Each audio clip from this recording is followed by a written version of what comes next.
Hello, everyone. This is one more take at literary, no particular speed.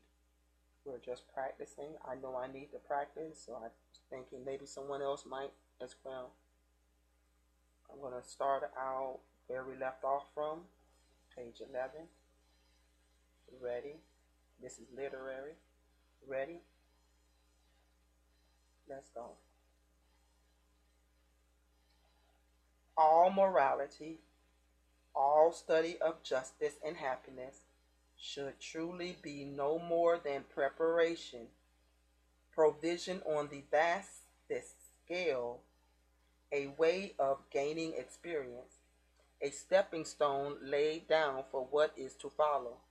Surely desirable day of all days were the one when at last we should live in absolute truth, in immovable logical certitude.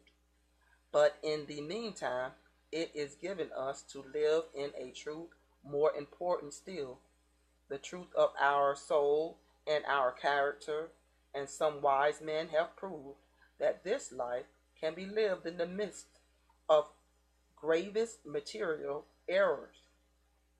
Is it idle to speak of justice, happiness, morals, and all things connected therewith before the hour of science has sounded, that definitive hour wherein all that we cling to may crumble? The darkness that hangs over our life will then, it may be, pass away, and much that we do in the darkness shall be otherwise done in the light. But nevertheless, do the essential events of our moral and physical life come to pass in the darkness as completely, as inevitably as they would in the light? Our life must be lived while we wait for the word that shall solve the enigma, and the happier, the nobler our life, the more vigorous shall it become, and we shall have the more courage, clear-sightedness, boldness to seek and desire the truth. And happen what may, the time can be never ill spent that we give to acquiring some knowledge of self.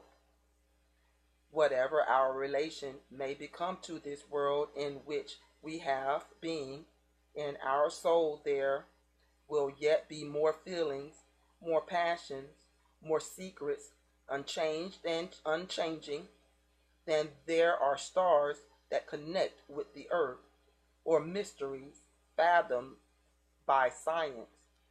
In the bosom of truth, undeniable, truth all absorbing, man shall doubtless soar upwards, but still as he rises, still shall his soul unerringly guide him, and the grander the truth of the universe, the more solace and peace it may bring, the more shall the problems of justice and morality, happiness, love, present to the eyes of all men, the semblance they ever have worn in the eyes of the thinker.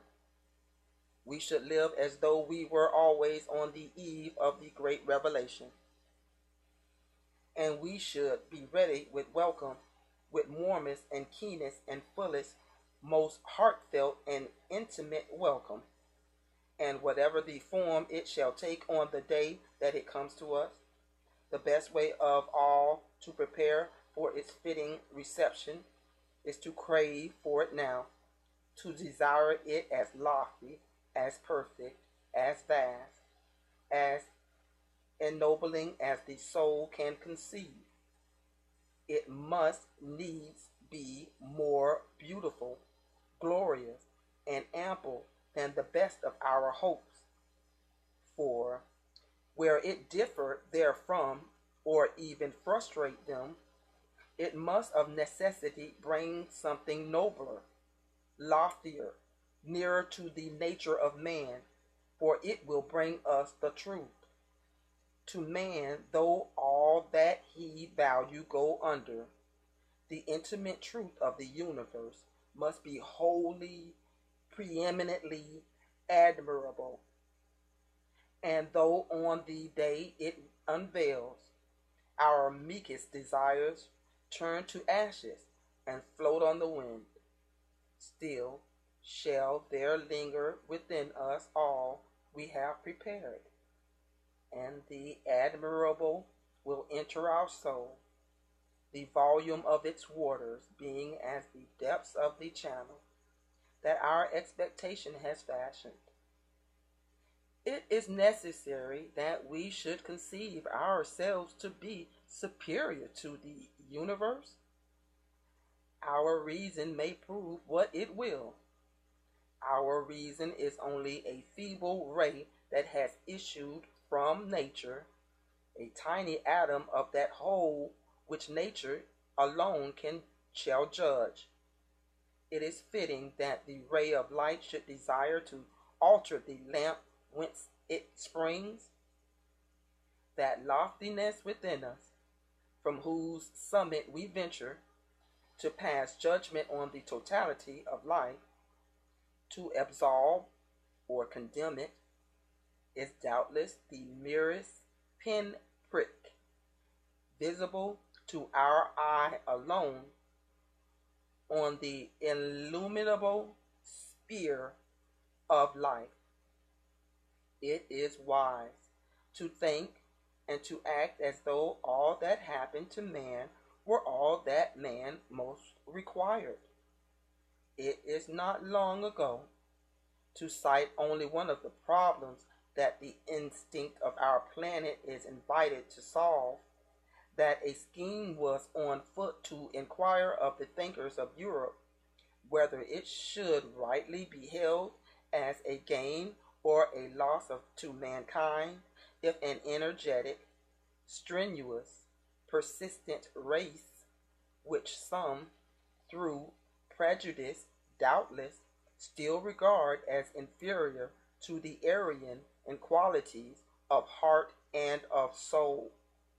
If the Jews, in a word, were to vanish from the face of the earth, or to acquire preponderance there, I'm satisfied that the sage might answer, without laying himself open to the charge of indifference or undue resignation, quote, and what comes to pass will be happiness, close quote.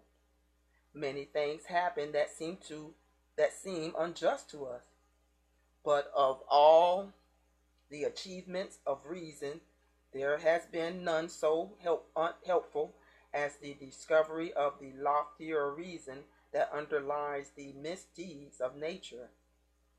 It is from the slow and gradual vindication of the unknown force that we deemed at first to be pitiless, that our moral and physical life has derived its chief prop and support. If a race disappears that conforms with our every ideal, it will be only because our ideal still falls short of the grand ideal, which is, as we have said, the intimate truth of the universe. Our own experience has taught us that even in this world of reality, there exist dreams and desires, thoughts and feelings of beauty, of justice and love that are of the noblest and loftiest. And if there be any that shrink from the best of reality, in other words, from the mysterious, nameless power of life, it follows that these must be different, but not that their beauty is less, or their vastness, or power to console. Till reality confronts us, it is well, it may be, to cherish ideals that we hold to surpass it in beauty. But once face to face with reality, then must the ideal flame that has fed on our noblest desires be content to throw faithful light on the less fragile, less tender beauty of the mighty mass that crashes these desires. Nor does this seem to me to imply a mere drowsy fatalism or servile acquiescence or optimism shrinking from action.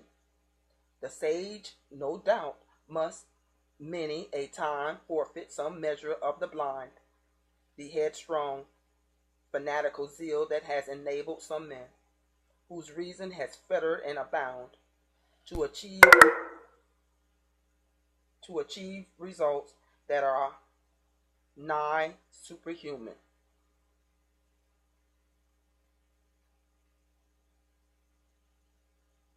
But therefore, none the less, it is certain that no man of upright soul should go forth in search of illusion or blindness, of zeal or vigor in a region inferior to that of his noblest hours. And that was at 11 minutes. Literary. Good luck, and don't forget to practice.